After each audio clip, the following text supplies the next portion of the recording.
Capítulo 8. De insuportável a irrefreável. O segredo verdadeiro para formar hábitos que transformarão sua vida em 30 dias. Pessoas de sucesso não nascem assim. Elas se tornam bem-sucedidas, estabelecendo o hábito de fazer coisas que pessoas sem sucesso não gostam de fazer. As pessoas de sucesso nem sempre gostam de fazer tais coisas. Elas apenas seguem em frente e as fazem. Don Marques. Motivação é o que faz você começar. Hábito é o que faz você continuar. Jim Rohn. Já foi dito que nossa qualidade de vida é criada pela qualidade dos nossos hábitos.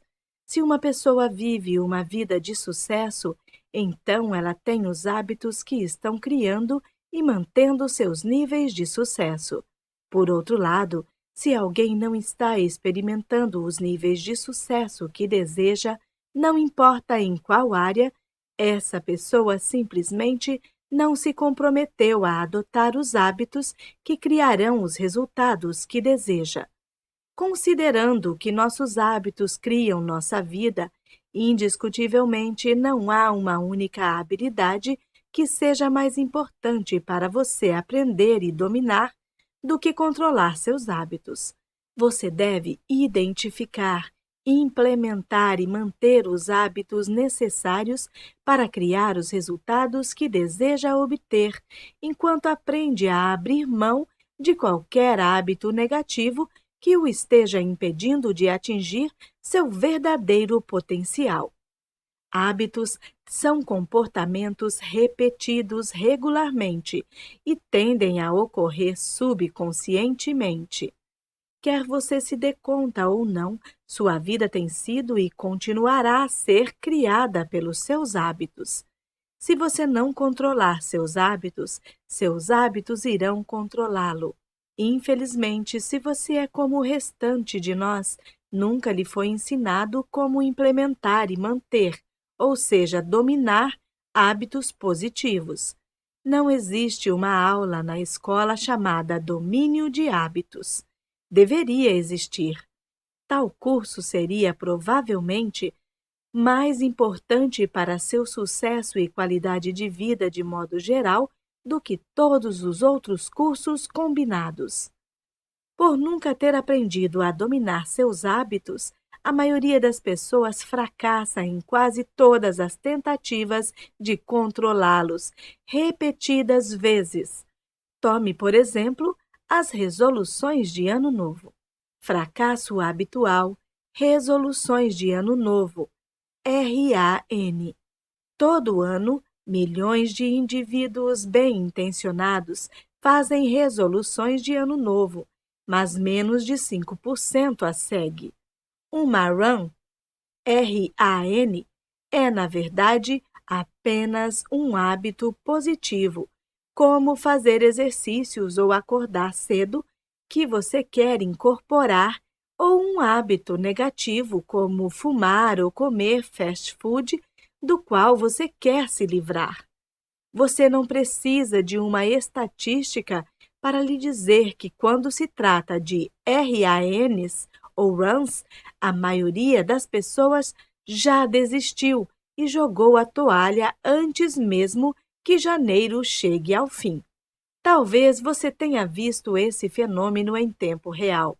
Se você alguma vez foi à academia na primeira semana de janeiro, sabe como pode ser difícil encontrar uma vaga para seu carro.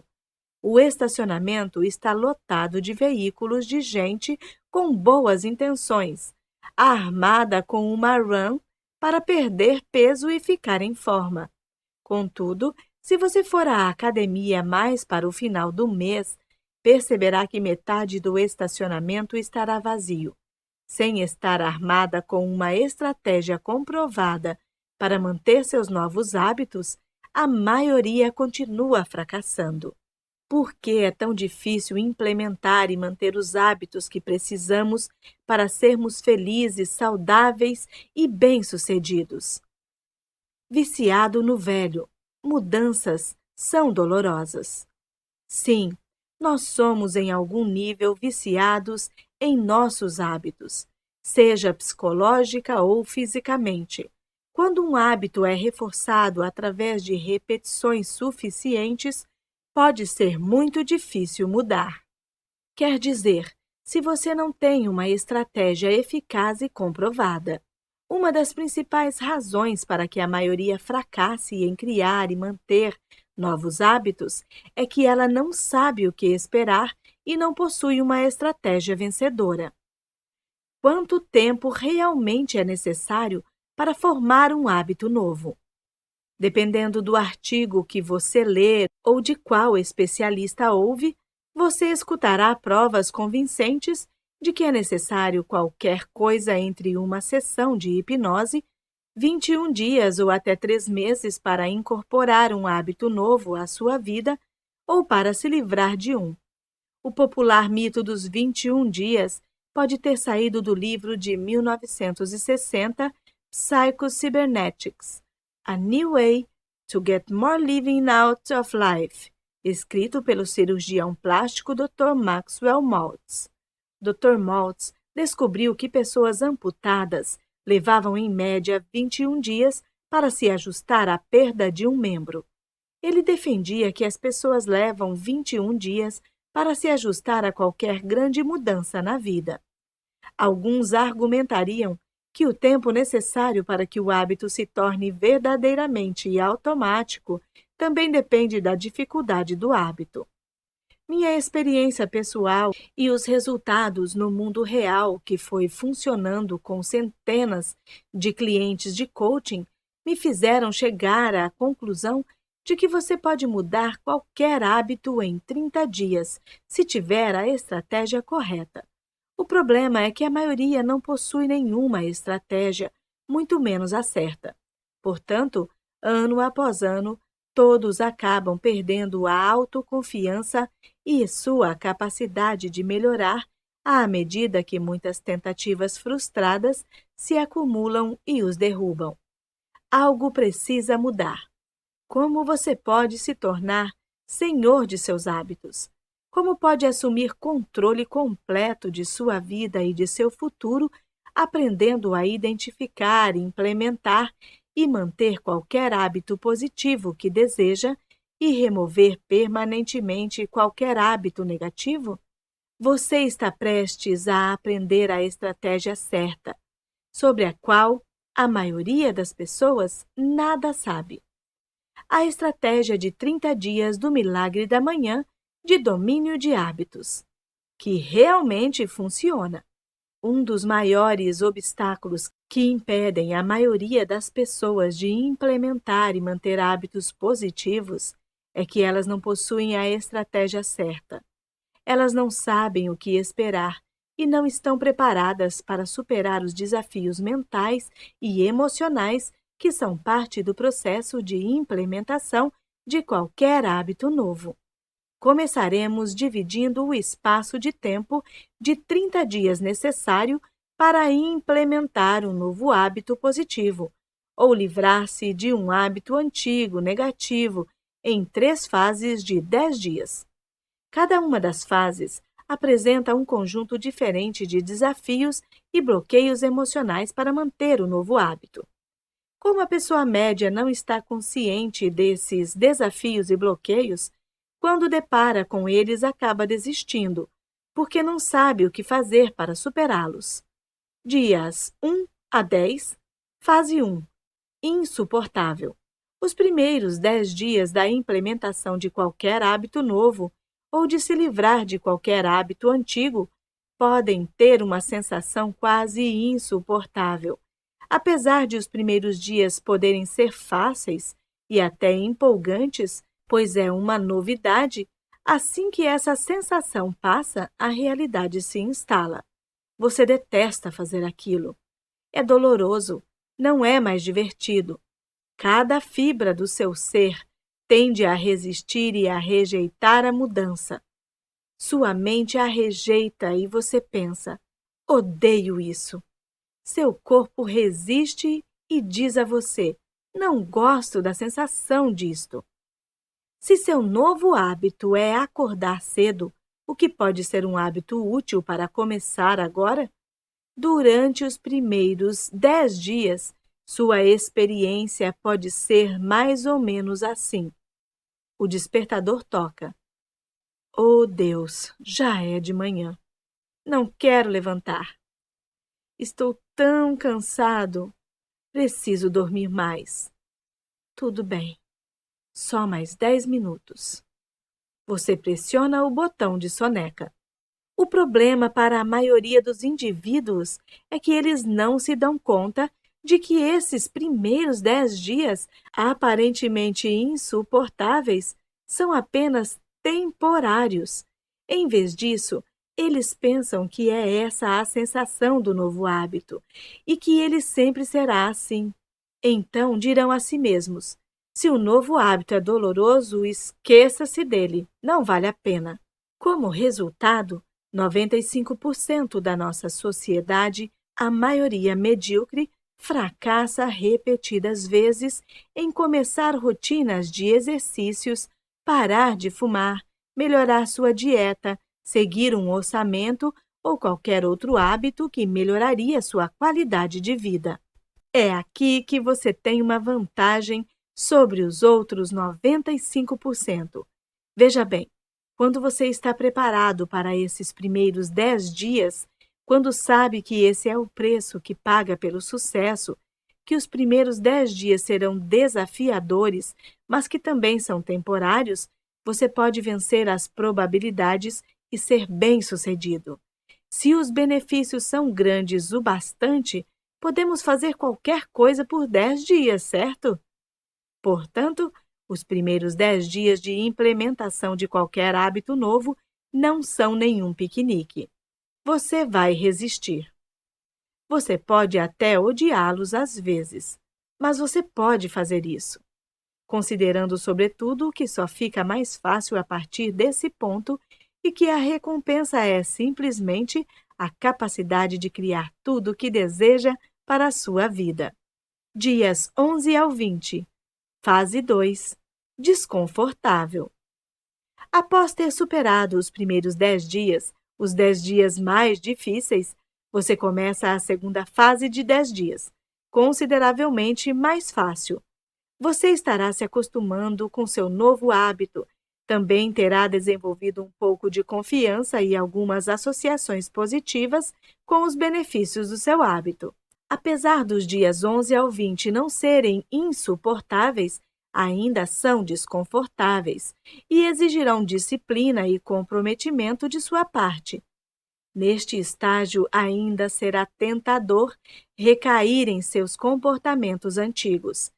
Tendo como referência o exemplo de acordar cedo como seu novo hábito, continuará sendo mais fácil dormir mais, porque você o tem feito há tanto tempo. Permaneça comprometido. Você já passou do insuportável para o desconfortável e está prestes a descobrir qual é a sensação de ser irrefreável. Dias 21 ao 30. Fase 3. Irrefreável. Quando entram nos últimos 10 dias, a reta final, os poucos que chegam a este ponto quase sempre cometem um erro prejudicial. Seguem o conselho popular dos muitos especialistas que dizem que só leva 21 dias para formar um novo hábito. Esses especialistas estão parcialmente certos. De fato, leva 21 dias, as primeiras 2 fases, para formar um novo hábito, mas a terceira fase de 10 dias é crucial para manter seu novo hábito a longo prazo. Os 10 dias finais são quando você reforça positivamente e associa prazer ao seu novo hábito. Você tem associado essencialmente dor e desconforto aos primeiros 20 dias. Em vez de odiar e resistir ao seu novo hábito, você começa a sentir orgulho de si mesmo por ter chegado tão longe. A fase 3 é também onde a transformação real ocorre, à medida que seu novo hábito se torna parte da sua identidade. Ele transcende o espaço entre ser algo que você está tentando e quem você está se tornando. Você começa a ver a si mesmo como alguém que vive o hábito.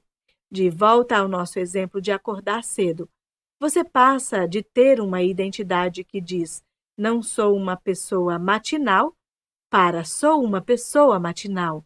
Em vez de ter horror do seu despertador de manhã, agora, quando o despertador toca, você está empolgado para acordar e seguir em frente, porque fez isso durante mais de 20 dias seguidos. Você está começando a ver e a sentir os benefícios. Muitas pessoas ficam exageradamente confiantes, dão um tapinha nas próprias costas e pensam: fiz isso durante 20 dias, então vou simplesmente tirar uns dias de folga. O problema é que esses primeiros 20 dias são a parte mais desafiadora do processo. Tirar alguns dias de folga porque você investiu o tempo necessário em reforçar positivamente o hábito dificulta recomeçar. É nos dias 21 a 30 que você realmente começa a desfrutar o hábito, que é o que o fará mantê-lo no futuro. Mas odeio correr. Não sou um corredor, John. Na verdade, odeio correr. Não há como eu fazer isso. Vamos lá, Hall. É para levantar fundos para a Front Row Foundation. John Berghoff respondeu. Escute, eu também não achava que conseguiria correr uma maratona, mas depois que você se compromete a fazê-lo, encontrará uma maneira de fazer acontecer. E estou lhe dizendo, é uma experiência que realmente mudará sua vida. Pensarei a respeito. Dizer a John que eu pensaria a respeito era, na verdade, apenas minha maneira de fazê-lo largar do meu pé. Não me entenda mal. Eu acreditava e apoiava totalmente o trabalho que mudava vidas realizado pelo Front Row Foundation. Fazia anos que eu vinha doando dinheiro para a organização, mas preencher um cheque era um pouco mais fácil do que correr uma maratona. A menos que estivesse sendo seguido, eu não corria intencionalmente mais do que um quarteirão nos 10 anos, desde quando concluíra o ensino médio. E mesmo então eu corria apenas para não repetir de ano em educação física. Além disso, desde quando quebrara o fêmur e a pelvis no acidente de carro, aos 20 anos, eu sempre temia o que poderia acontecer se colocasse pressão demais em minha perna. Na verdade, quando ia esquiar na neve, eu nunca conseguia evitar visões de mim mesmo levando um tombo feio e depois ter a haste de metal na perna atravessando a pele da coxa. É um pensamento terrível, mas quebrar seus membros e ouvir que poderia jamais voltar a andar pode fazer isso com você. Uma semana depois da minha conversa com John, uma das minhas clientes de coaching, Katie Fingerhut, concluiu uma segunda maratona. Hall é tão incrível. Sinto que posso fazer qualquer coisa agora. Entre os testemunhos entusiasmados de John e Katie a favor de correr uma maratona, eu começava a pensar que talvez fosse a hora de superar minha crença limitadora sobre não ser um corredor e simplesmente começar a correr. Como tudo mais na vida, se eles podiam fazer isso, então eu também podia. Portanto, fiz. Na manhã seguinte, determinado a completar o primeiro 1,5 quilômetro na minha jornada para concluir uma maratona, coloquei meus tênis de basquete. Soa familiar? E saí pela porta da frente de casa. Eu estava, na verdade, ansioso por fazer aquilo. Lembre-se, os primeiros poucos dias de qualquer hábito novo costumam ser empolgantes. Saí andando depressa pela entrada para carros. Motivado e inspirado, corri para a calçada. Ao sair da calçada para a rua, meu tornozelo torceu no meio-fio e eu caí. Deitado no chão, contorcendo-me de dor e segurando o tornozelo, pensei: tudo acontece por um motivo. Assim, acho que hoje não era o dia para eu começar a correr. Tentarei de novo amanhã. E foi o que fiz. 30 dias. De insuportável a irrefreável. No dia seguinte, comecei oficialmente meu treinamento para a maratona. Minha excitação só durou alguns quarteirões, à medida que a dor física começou a me lembrar daquilo em que eu acreditara durante tanto tempo. Não sou um corredor. Meu quadril doía. Meu fêmur doía. Mas eu estava comprometido. Concluí meu primeiro 1,5 km doloroso, mas dei-me conta de que precisava de ajuda, na verdade, de um plano. Dirigi até a livraria e comprei o livro perfeito para mim, The Non-Runner's Marathon Trainer, de David Whitsett. Agora eu tinha um plano. Dias 1 a 10. Os primeiros 10 dias de corrida foram ao mesmo tempo fisicamente dolorosos e mentalmente desafiadores. A cada dia, eu lutava uma batalha constante em minha cabeça com a voz da mediocridade, que me dizia que estava tudo bem em desistir, mas não estava. Faça o que é certo, não o que é fácil. Eu lembrava a mim mesmo. Continuei a correr. Eu estava comprometido. Dias 11 ao 20. Os dias 11 ao 20 foram apenas levemente menos dolorosos. Eu ainda não gostava de correr, mas, na verdade, não detestava mais. Pela primeira vez na vida, estava formando o hábito de correr todo dia. Não era mais aquela coisa assustadora que eu apenas observava os outros fazendo na calçada enquanto dirigia meu carro. Depois de quase 2 semanas de corridas diárias, começava a parecer normal para mim acordar todo dia e simplesmente sair para dar uma corrida. Eu continuava comprometido. Dias 21 ao 30. Os dias 21 ao 30 foram quase agradáveis. Eu quase me esquecera de como era odiar correr. Estava correndo sem pensar muito. Simplesmente acordava, colocava meus tênis de corrida. Sim, eu investira em um par. E corria meus quilômetros todos os dias. A batalha mental terminara. Ela fora substituída por meio de recitação de afirmações positivas ou da audição de áudios de melhoria pessoal enquanto eu corria. Em apenas 30 dias, eu superara minha crença limitadora de que não conseguia correr. Vinha me tornando o que jamais imaginaria em 1 milhão de anos. Um corredor. O resto da história, 83,2 quilômetros para a liberdade. Apenas 30 dias depois de iniciar o hábito de correr, algo que fora tão estranho e desagradável para mim durante toda a vida, eu completara 80 quilômetros, culminando na minha primeira corrida de 9,6 quilômetros. Telefonei para John para celebrar. Ele ficou feliz por mim e, sempre visando me ajudar a elevar meus próprios padrões, apresentou-me um desafio. Hall, por que não corre uma ultramaratona? Se você vai correr 41,6 quilômetros, pode muito bem correr 83,2. Somente John sugeriria tal lógica. Pensarei a respeito.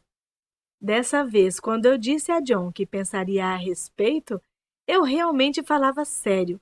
Estava intrigado com a ideia de me forçar ainda mais e correr 83,2 quilômetros consecutivos. Talvez John estivesse certo. Se eu fosse correr 41,6, poderia muito bem correr 83,2.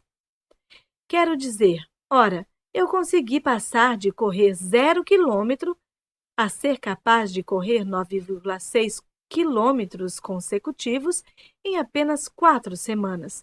Portanto, como ainda tinha 6 meses até a corrida para o Front anual de caridade, para o Front Row Foundation, por que não definir o padrão um pouquinho mais alto e tentar 83,2 quilômetros?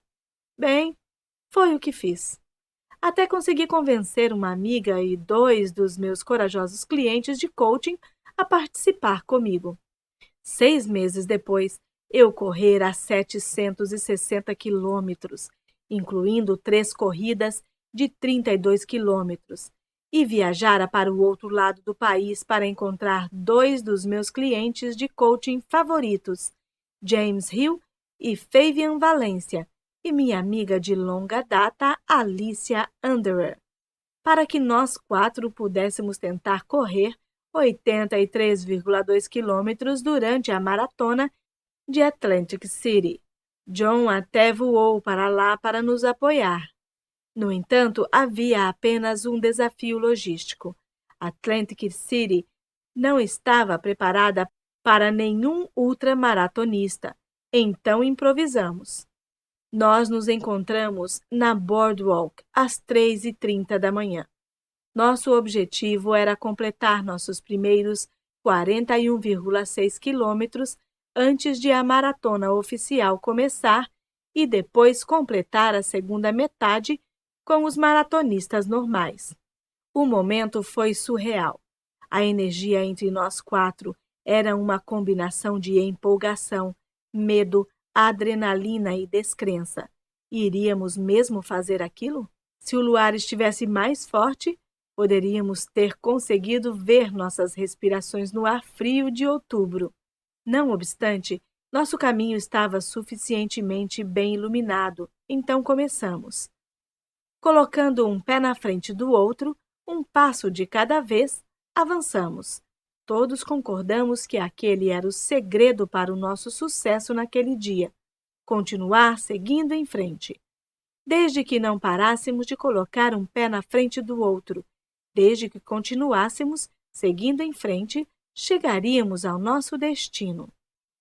Depois de 6 horas e 5 minutos, largamente devido ao apoio e à responsabilidade coletivos de nosso grupo trabalhando junto como uma unidade, terminamos os primeiros 41,6 quilômetros. Aquele foi um momento determinante para cada um de nós, não por causa dos 41,6 quilômetros que deixáramos para trás, mas por causa da resistência mental que seria necessária para nos levar a correr os 41,6 quilômetros que tínhamos à nossa frente. A empolgação que permeara cada fibra do nosso ser apenas 6 horas antes fora substituída por dor excruciante, cansaço e exaustão mental. Considerando o estado físico e mental em que nos encontrávamos, simplesmente não sabíamos se tínhamos o necessário para duplicar o que acabáramos de fazer. Mas conseguimos. Num total de 15 horas e meia depois de começarmos, James, Fabian, Alicia e eu completamos nossa jornada de 83,2 quilômetros juntos, colocando um pé na frente do outro e um passo de cada vez, corremos, fizemos jogging, caminhamos, mancamos e literalmente nos arrastamos pela linha de chegada. No outro lado da linha estava a liberdade, o tipo de liberdade que nunca podem tirar de você. Era a liberdade das nossas limitações autoimpostas. Apesar de, durante nosso treinamento, termos passado a acreditar que correr 83,2 quilômetros era possível, nenhum de nós acreditava no fundo do coração que fosse provável. Como indivíduos, cada um lutou contra o próprio medo e a dúvida de si mesmo. Mas no momento em que atravessamos a linha de chegada, tínhamos dado a nós mesmos o presente da libertação de nossos medos, da dúvida de nós mesmos e de nossas limitações autoimpostas. Foi naquele momento que me dei conta de que esse não é um presente de liberdade reservado para os poucos escolhidos, e sim um presente disponível para todos e cada um de nós no momento em que fazemos a escolha de aceitar desafios que estejam fora da nossa zona de conforto, obrigando-nos a crescer, a expandir nossa capacidade e a ser e fazer mais do que temos sido e feito. Esta é a verdadeira liberdade. Você está pronto para a liberdade verdadeira? O desafio de transformação de vida de 30 dias de Um Milagre da Manhã, no próximo capítulo, vai capacitá-lo a superar as próprias limitações autoimpostas para que possa ser, fazer e ter tudo o que deseja, mais rápido do que jamais imaginou ser possível. O Milagre da Manhã é um hábito que muda sua vida. E apesar de a maioria das pessoas que tentam fazê-lo o amarem desde o primeiro dia, levar a si mesmo a segui-lo por 30 dias para que você possa torná-lo um hábito para toda a vida, exigirá um compromisso inabalável de sua parte. No outro lado dos próximos 30 dias está você, tornando-se a pessoa que precisa ser para criar tudo o que jamais desejou para a sua vida. Falando sério, o que poderia ser mais empolgante do que isso?